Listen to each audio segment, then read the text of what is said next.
ये तस्वीर आप देख रहे हैं सौरभ और मुस्कान की। सौरभ 13 साल का था तब पहली बार मुस्कान से मिला, 13 साल की उम्र में। 5 साल तक दोनों का अफेयर चला। 2016 में सौरभ की मर्चेंट नेवी में नौकरी लग गई लंदन में। परिवार को लगा सौरभ अब मुस्कान से दूर रहेगा। लंदन से आने के बाद सौरभ मुस्कान के साथ बाहर चला गया। शिकायत के बाद पुलिस दोनों को खोज कर लाई। परिवार ने सौरभ को समझाया मुस्कान से दूर रहो। 3 महीने बाद सौरभ और मुस्कान फिर घर छोड़कर चले गए। इस बार 3 दिन बाद दोनों वापस लौटे। सौरभ मुस्कान से शादी का दबाव बना रहा था, लेकिन परिवार के लोग शादी के लिए राजी नहीं थे। तीसरी बार फिर सौरभ और मुस्कान घर से भाग गए। इस बार दोनों शादी करके वापस लौटे। परिवार ने मुस्कान को अपना लिया। मुस्कान 6 महीने तक सौरभ के परिवार के साथ रही। मुस्कान का घर वालों से बर्ताव अच्छा नहीं था। विवाद होने पर सौरभ मुस्कान को लेकर किराए के मकान में रहने चला गया। सौरभ की हरकत से नाराज पिता ने उसे बेदखल कर दिया घर से। मां का कहना है कि घर से जाने के बाद भी फोन पर बात होती रहती थी। अब यह दूसरी तस्वीर है। यह है साहिल और मुस्कान की। मुस्कान और साहिल ने एक साथ स्कूल में पढ़ाई की, एक ही स्कूल में। 8वीं क्लास तक दोनों एक ही स्कूल में थे। स्कूल अलग होने से दोनों एक दूसरे से दूर हो गए। 2019 में स्कूल के दोस्तों ने एक व्हाट्सएप ग्रुप बनाया और जिसमें साहिल और मुस्कान को भी जोड़ा गया, जिसके बाद फिर से दोनों के बीच बातचीत शुरू हो गई। साहिल और मुस्कान एक दूसरे से मिलने लगे।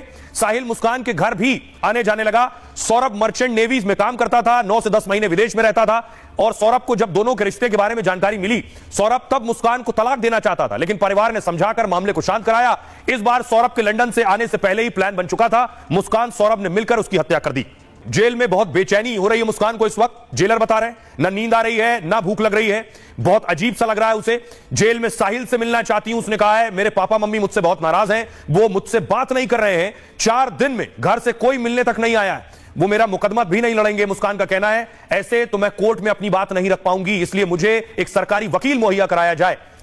क्या कुछ कह रहे हैं साहिल। जेल के बैरक नंबर 18 में है। जेल में अजीब सी घबराहट हो रही है। साहिल का कहना है सिर घूम रहा है, बेचैनी महसूस हो रही है, खाने पीने का मन नहीं करता है साहिल का, दिन भर थकान लगती है और नींद नहीं आती। मुस्कान की बैरक के पास शिफ्ट किया जाए, उन्होंने कहा। शायद मेरे घर वाले केस लड़ेंगे, मुझे अभी सरकारी वकील नहीं चाहिए, लेकिन अगर घर वाले नहीं आते हैं तब सरकारी वकील चाहिए होगा, यह कहना है साहिल का। आइए अब मैं आपको सुनवाता हूं।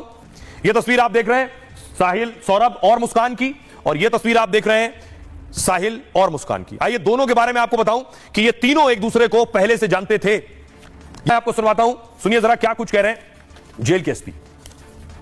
कल उसने मेरे सामने पेश होकर के एक डिमांड की कि मेरे घर वाले केस नहीं लड़ेंगे, मुझे जो है सरकारी वकील दिया जाए। इसकी प्रक्रिया ये होती है, जो भी बंदी कारागार में निजी अधिवक्ता नहीं रख सकता है, सरकार की तरफ से उसको सरकारी वकील दिया जाता है। तो उसका प्रार्थना पत्र हम माननीय न्यायालय को अनुशंसा के साथ भेज रहे हैं और उसकी ये कार्रवाई शुरू हो जाएगी, उसको निजी अधिवक्ता मिल जाएगा। कोई आपको रिटर्न एप्लीकेशन को लेकर? जी, उसने कहा है कि प्रार्थना पत्र दिया है जिला विधिक सेवा प्राधिकरण और माननीय न्यायालय को, वो हम कल जब माननीय न्यायालय खुलेगा तो हम भेज देंगे और उसको सरकारी अधिवक्ता की संस्तुति करके सरकारी अधिवक्ता दिलवा देंगे। ये बंदी का अधिकार होता है।